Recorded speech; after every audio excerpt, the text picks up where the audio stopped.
আমি এখনো চিনলাম না, আর বিদেশিরা নবদ্বীপের মাটিতে হরে কৃষ্ণ হরি বল বলে যাচ্ছে। তাই ভক্তমণ্ডলী, ভক্তিমতী মায়েদের সকলের চরণে আমার বিনীত প্রার্থনা, আপনাদের চরণে ধরে প্রার্থনা, গৌর পূর্ণিমা তিথিটিকে উপলক্ষ করে সেই দিন যতটুকু সম্ভব নিরামিষ আহার করে শ্রী চৈতন্য মহাপ্রভু শ্রী চরণ যুগলে একটু মাথা ঝুঁকে প্রণাম করে তার শ্রীচরণে আবির দেবে। চৈতন্য মহাপ্রভু যদি নিজ গুণে কৃপা না করে আসতেন, এই হতভাগ্য জীব কোনোদিন কৃষ্ণমুখী হতো না। তাই ওই দিনটা আনন্দের পাগল হওয়ার দিন নয়, মাতাল হওয়ার দিন নয়, প্রকৃত সনাতনীর যা কর্ম সেই দিনটাতে যেন আমরা তা করি। তাই তো বলছে, ওরে মন, তোমার এই যে দেহবাড়ি, এই দেহবাড়ি কেমন করে তৈরি হয়েছে জানো? শোনো ভাই, 8 কুটুরি 9 দরজায়া,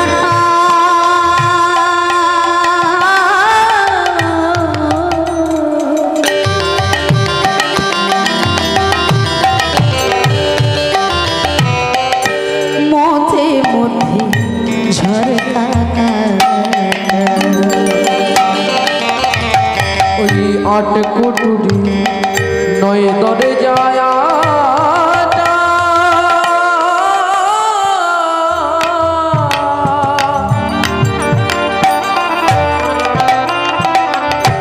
মধ্যে মধ্যে ঝরকা কাটা, আবার তারও পরে সদর কোঠা, তারও পরে সদর কোঠা, আছে আয়না মহলতা, কেমনে আসি হায়রে খাঁচার ভিতর অচিন পাখি, কেমনে আসে যায়। হরি বল, হরি বল। অচিনে পাখি কেমনে আসে যায়, খাঁচার ভিতর অচিনে পাখি কেমনে আসে যায়, খাঁচার ভিতর অচিনে পাখি কেমনে আসে যায়। পাগল মন তৈরি এই খাঁচারে আসে,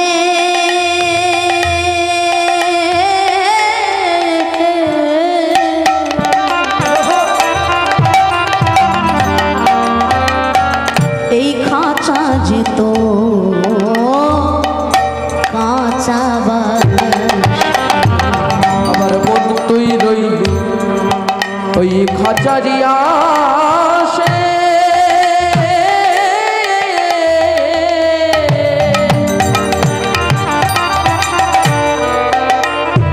ওই খাঁচা যেত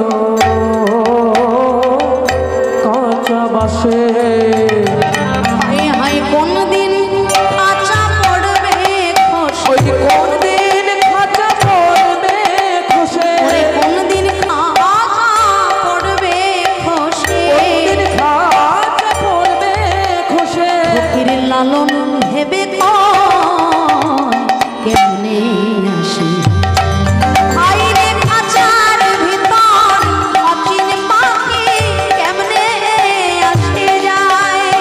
হরি বল, হরি বল।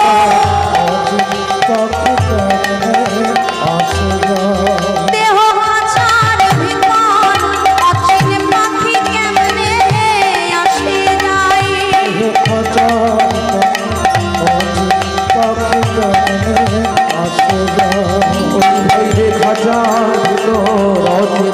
পাখি কেমনে আসে যায়।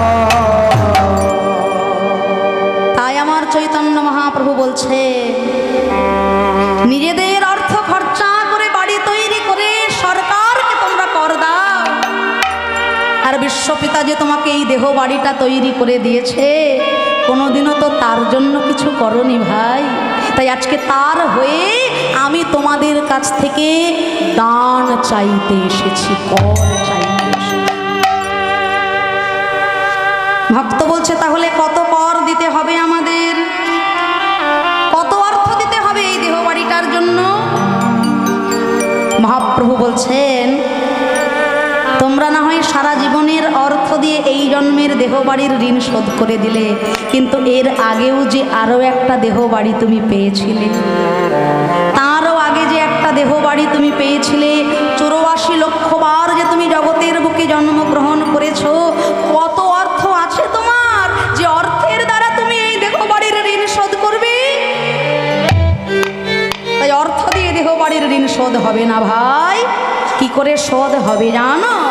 শোনো, এই হরি সংকীর্তনের আসরে বসে তোমরা দেহদান দেহদান দেহদান দেহদান তোমরা দেহদান দেহদান দেহদান দেহদান দেহদান দেহদান অর্থে নয়, তোমাদের এই দেহগুলোকেই আমাদের দান করে দাও। বলে দেহদান করবো কিভাবে? না, দুটি পদ্ধতি।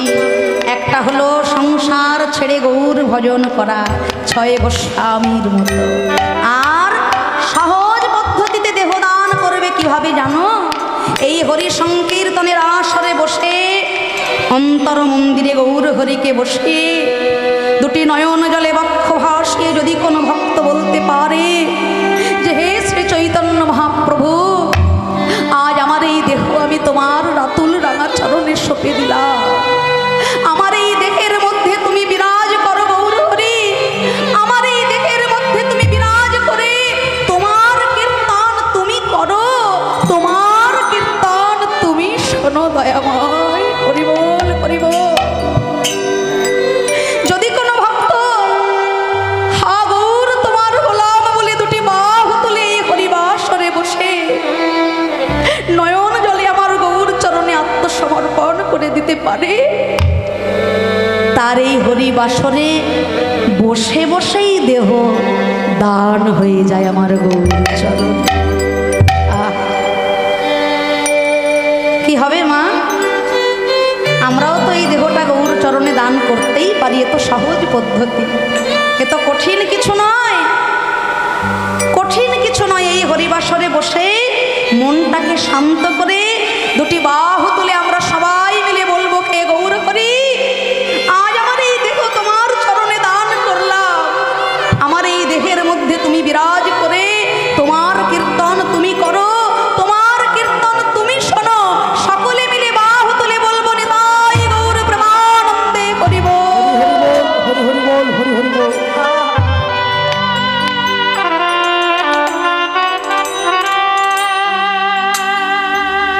কায় মনোবাক্যে যদি মন থেকে তাকে ডাকা যায়, এই বাসরে বসে বসেই তার চরণে আত্মসমর্পণ হয়ে যায়। তাই ভক্ত বলছে, প্রভু গো, কোনোদিনও তো তুমি এইভাবে আমাদের কাছে কর চাও না, বলে তাহলে আজকে কেন চাইছো? কেন চাইছি জানো? কৃষ্ণ অবতারে আমি সাধিয়াছি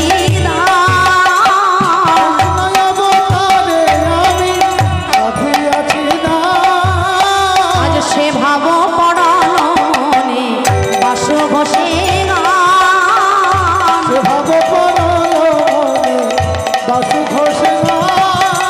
সেই পুরব লীলা মনে পড়িল, মনে পড়িল, ওই পুরব লীলা মনে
अनादि आदि श्री गोविंदेर दान लीला लीला शेषे आमरा रूप बर्णनार मध्य राधा कृष्णेर जुगल मिलन साधन करब सबाई मिले चले যাব मधुर बृंदावने এই তো হোলি লীলা উৎসব আপনারা সকলে পালন করবেন সেই হোলি লীলার একটি গান কমিটির সকল ভক্তবৃন্দ আমাকে আদেশ করেছিলেন তা আজ সেই হোলি লীলার একটি গান গাইতে গাইতে চলে যাব মধুময় সুধাম বৃন্দাবনের পথে সকলে মিলে একটু আমাদের সঙ্গে করতালি দেবেন আর উলুধ্বনি হরিধ্বনি সহকারে আনন্দের সাগরে ভেসে সবাই পৌঁছে যাব সুধাম বৃন্দাবনের পথে কি মায়েরা সবাই যাবেন তো হ্যাঁ কে কে ঘুমোচ্ছেন হাত তুলুন দেখি ঘুমোচ্ছে তুই ঘুমোচ্ছিস পিছনে হাত তুলছে সর্বনাশ হ্যাঁ গো মায়েরা ঠিক আছে তো সব আজকে একাদশী একাদশী নয় সেবা টেবা হয়েছে তাহলে এত কম কেন উলুধ্বনি সবাই একসাথে তাই গৌর ব্রহ্মানন্দে হরি বল হরি বল সকলে একটু করতালি দিয়ে রাধা নামের জয়ধ্বনি করে চলে যাব সুধাম বৃন্দাবনে হোলি লীলা কীর্তন আস্বাদন করতে করতে সকলে গাইব একসাথে প্রাণ ভরে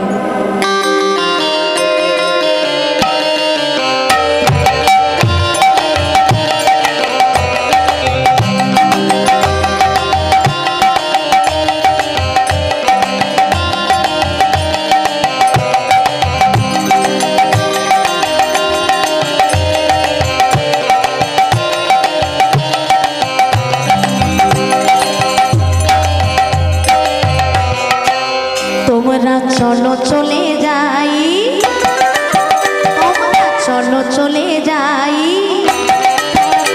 ওই বৃন্দাবনে চলো রে সবাই চলো চলে যাই বৃন্দাবনে চলো রে সবাই তোমরা চলো চলে যাই ও চলো চলে যাই বৃন্দাবনে চলো রে সবাই চলো চলে যাই চলো চলে যাই বৃন্দাবনে চলো রে সবাই শেফা শ্রীমতীর সাথে লয়ে শ্রীমতীর সাথে লয়ে শ্রীমতীর সাথে লয়ে হোলি খেলিছে কানাই চলো চলে যাই চলো চলে যাই বৃন্দাবনে চলো রে সবাই রাধে শ্যাম, তালি তালি। চলো চলে যাই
কেমন হোলি খেলছে দেখো মদন মোহন, আবির রঙে রাঙাই আয় অবনার মন।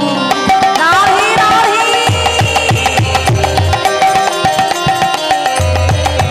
আহা, কেমন হোলি খেলছে দেখো মদন আবির রঙে রাঙাই আয় অবনার মন।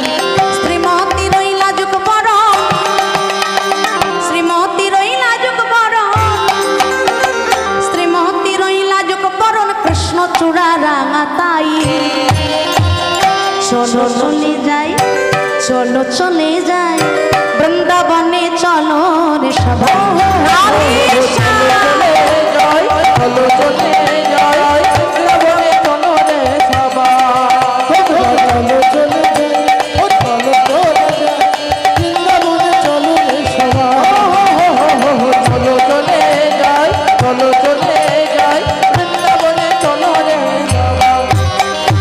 একসাথে সবাই গাইব প্রাণ ভরে।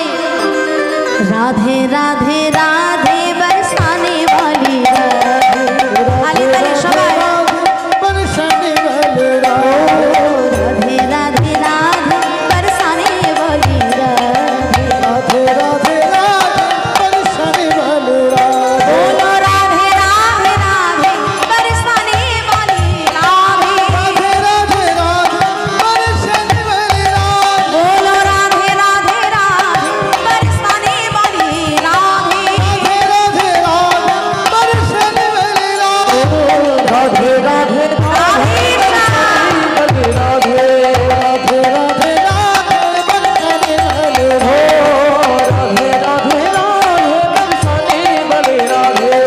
রাধে রাধে, আমি একবার বলবো রাধে রাধে, আপনারা একবার বলবেন রাধে রাধে। হ্যাঁ, একটু জোরে বলবেন। হ্যাঁ, কানে কম শুনি তো, আপনাদের দোষ না আমারই দোষ, একটু জোরে। রাধে রাধে রাধে রাধে, শুনতে পাচ্ছি না, আরো জোরে। प्रेम से बोलो, प्यार से बोलो, भक्ति से बोलो। वृंदावन में, श्याम कुंड में, राधा कुंड में, केशी घाट में, वंशी मठ में, निकुंज वन में, ताल वन में, माल वन में, राधा दामोदर, राधा मोहन जी, मदन मोहन जी, जुगल किशोर जी। राधे राधे पान गली में, पान गली में, श्याम कुंड में, राधा कुंड में, बरुईपुर में, नवग्राम में, श्याम मिला दे। जय श्री राधे राधे राधे राधे राधे राधे राधे राधे राधे राधे राधे राधे रटो चले आएंगे बिहारी। बोलो राधे हरि हरि हरि बोल। राधे राधे रटे चले आएंगे बिहारी, राधे राधे रटे चले आएंगे बिहारी, आएंगे बिहारी, आएंगे बिहारी चले आएंगे बिहारी, आएंगे बिहारी चले आएंगे बिहारी, आएंगे बिहारी चले आएंगे बिहारी, आएंगे बिहारी चले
নাম সংকীর্তন কি? জয়। মায়েদের হলোটা কি? মা বলে জয়। রাধে রাধে। সবাই উপস্থিত হয়েছে মধুময় শ্রীধাম বৃন্দাবনে। আস্বাদন হবে শ্রী গোবিন্দের দান লীলাময়।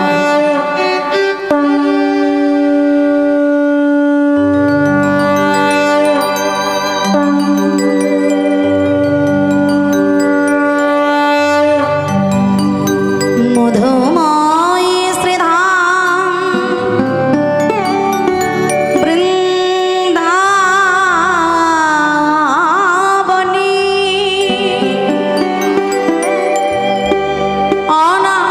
অনাদি আদি শ্রী গোবিন্দ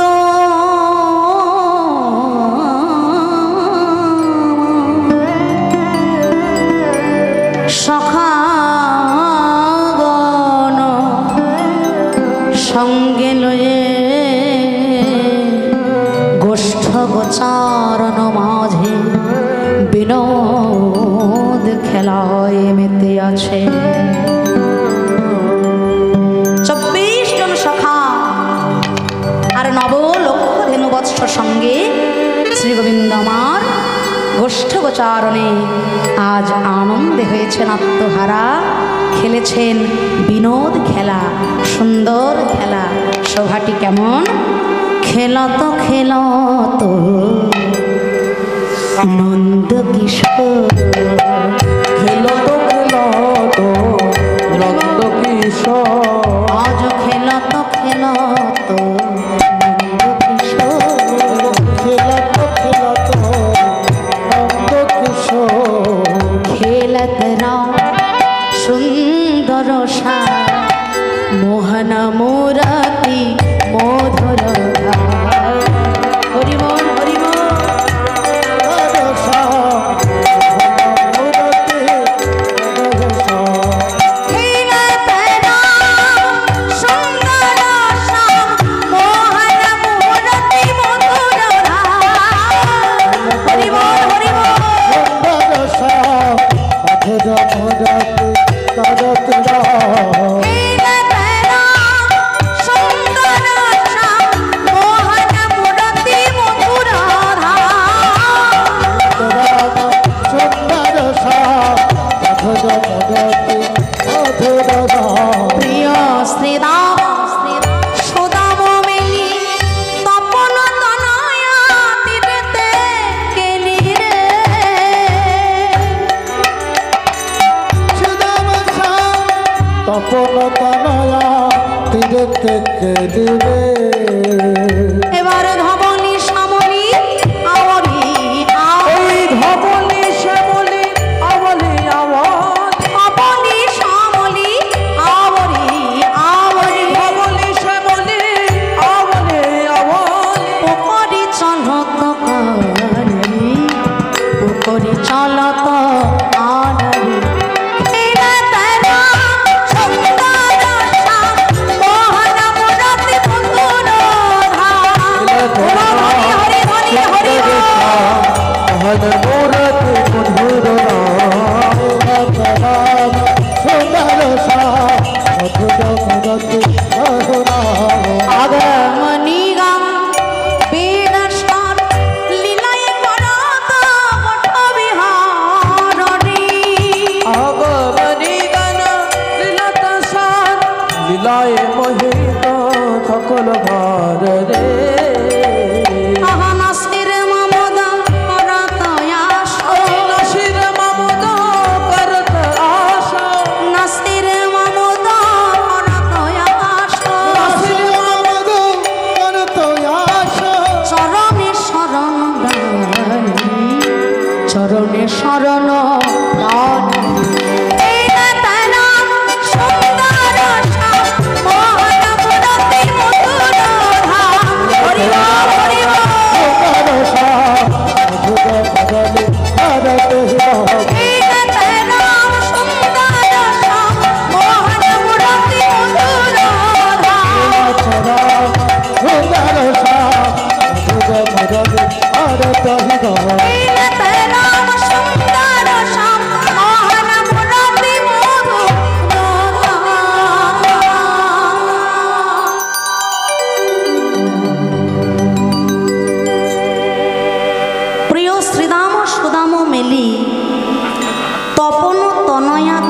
ডেকে এলি। আজকে গোবিন্দ আমার সখাগণ সঙ্গিনী, নবলক্ষ ধেনুবৎস সঙ্গিনী খেলছেন বিনোদ খেলা। স্থানটি কোথায়? তপন তনয়া তীরে। তপন কথার অর্থ কি মায়েরা? অনেকের নাম হয় না তপন বাবু। তপন কথার অর্থ সূর্য। সূর্যদেবকে বলা হয় তপন। আর তপন তনয়া মানে সূর্যদেবের, তনয়া মানে কন্যা। সূর্যদেবের কন্যা কে? হ্যাঁ, আমরা বলি না ভাইয়ের কপালে দিলাম ফোঁটা, জমের দুয়ারে পড়লো কাটা, যমুনা দেয় জমকে ফোঁটা, আমি দিই আমার ভাইকে ফোঁটা। এই যে যমুনা, এই যমুনা দেবী হলেন সূর্যদেবের কন্যা, আর সূর্যদেবের পুত্র হলেন যমরাজ। সূর্যদেবের দুজন পুত্র, জানেন তো আপনারা? যখন সূর্যদেবের বিবাহ হবে, এত তেজ তার বিয়ের জন্য মেয়ে খুঁজে পাওয়া যাচ্ছে। তো অবশেষে দেবশিল্পী বিশ্বকর্মা তিনি তার কন্যা সংজ্ঞার সঙ্গে বিবাহ দিলেন সূর্যদেবের। একটু জেনে রাখুন এগুলো। সংজ্ঞা দেবী সংসার করছেন, সূর্যদেবের এত তাপ এত তেজ তিনি সংসার করতে পারছেন না। সংজ্ঞা দেবী তার একজন প্রতিমূর্তিকে তৈরি করলেন, নাম তার ছায়া। ছায়া দেবীকে সূর্যদেবের সংসারে রেখে সংজ্ঞা দেবী ফিরে এলেন বাপের বাড়িতে। বললেন, বাবা এত তাপ এত তেজ, তোমার জামাইয়ের আমি সংসার করতে পারছি না। তা পিতা বললেন যে দেখো, শ্বশুর বাড়ি হচ্ছে বিবাহিত স্ত্রীর একমাত্র কক্ষ, তাহলে তুমি শ্বশুর বাড়ি ফিরে যাও। কন্যা বললেন, না বাবা, আমি ওখানে ফিরে যেতে পারবো না। তুমি যদি আমাকে আশ্রয় না দাও, তাহলে আমি দেবাদিদেব মহাদেবের কাছে গিয়ে আশ্রয় গ্রহণ করব। সংজ্ঞা দেবী চললেন শিব ঠাকুরের কাছে হিমালয় পর্বতে। সেখানে এসে আশ্রয় গ্রহণ করলেন শিব ঠাকুরের কাছে কৈলাস পর্বতে। তা ওদিকে সূর্যদেব লক্ষ্য করছেন যে ছায়া দেবী তার দুইজন সন্তানের সঙ্গে দুরকম ব্যবহার করছেন। সংজ্ঞা দেবীর গর্ভে জন্মগ্রহণ করেছেন কে? সংজ্ঞা দেবীর গর্ভে যমরাজ। আর ছায়া দেবীর গর্ভে জন্মগ্রহণ করেছেন বাবা। দুইজন ছেলের নাম শুনলে আমাদের আত্মারাম খাঁচা ছাড়া নাকি? একজন হলেন বড় বাবা, আর একজন হলেন যমরাজ। সূর্যদেব লক্ষ্য করছেন স্ত্রী একজন পুত্রকে একটু বেশি ভালোবাসে, বেশি করে যত্ন করে, সেবা দেয়, আর একজন পুত্রের সঙ্গে সৎ মায়ের মতো আচরণ করে। সৎ মায়ের মতো আচরণ দেখে সূর্যদেবের সন্দেহ জাগলো। আর ধ্যানবশত সূর্যদেব বুঝতে পারলেন, যার সঙ্গে আমি সংসার করছি সে আদৌ সংজ্ঞা নয়, তার প্রতিমূর্তি ছায়া দেবী। প্রধান্বিত হলেন সূর্যদেব। ছুটতে ছুটতে চললেন দেবশিল্পী বিশ্বকর্মার কাছে, যে আপনি কেমন কন্যার সঙ্গে বিবাহ দিয়েছেন আমার? ছলনা করে, আমাকে ঠকিয়ে, প্রবঞ্চিত করে আপনার কাছে পালিয়ে এসেছি। শ্বশুর মশাইয়ের সঙ্গে এইরকম আচরণ দেখে দেবশিল্পী বিশ্বকর্মা ভয় পেয়ে গেলেন। মনে মনে চিন্তা করলেন, যার এত তাপ এত তেজ, পিতাসম শ্বশুরের সঙ্গে যার এমন আচরণ, সে কেমন করে করবে একজন নারীর সঙ্গে সংসার? তখন দেবশিল্পী বিশ্বকর্মা কি করলেন না, তার হাতের অস্ত্র দিয়ে ওই সূর্যদেবকে 12টা ভাগে ভাগ করে দিলেন।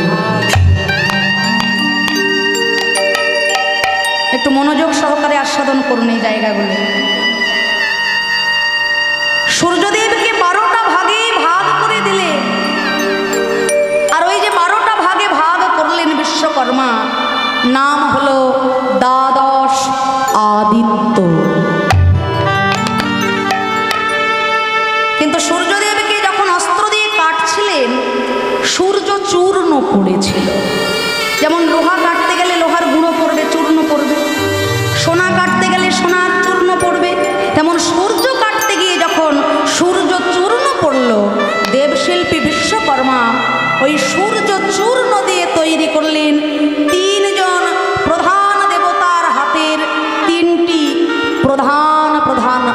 অস্ত্র,